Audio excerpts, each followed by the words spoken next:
Well, we got the call about 9:40 this morning about a fire here at Santie Oil. We're not really sure exactly what started the fire. When the officers arrived on scene, there was fire fully engulfing some propane tanks in between the two buildings behind me.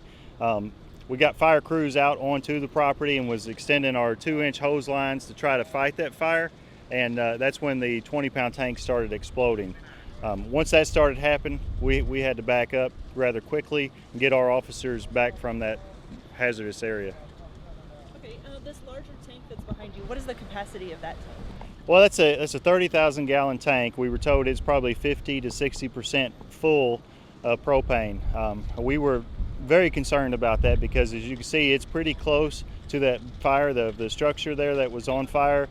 Had it had a levee or explosion, it would have leveled that whole area back there. I mean, it would cause a massive explosion.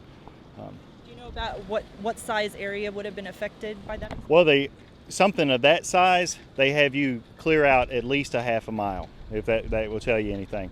Of course, we were very lucky in the fact that there was no impingent fire there, so we didn't have to really worry about that happening. When we backed up our fire crews, we weren't able to really put water on the fire, so we had a problem there, and we were lucky in the fact that the fire wasn't around that large vessel. To your knowledge, are all the employees that were in these businesses accounted for? To my knowledge, everybody's accounted for. I understand that they have their own safety operations when they have an incident like this take place, and I think they, of all people, understand how dangerous this can be, so they quickly evacuated themselves. Okay, and there are still no injuries reported? There's no injuries reported.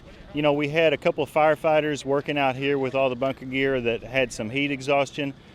They were treated, and I think they're back and working with us again. I think they're doing okay on limited status right now, but I think that's the only two injuries that I know of.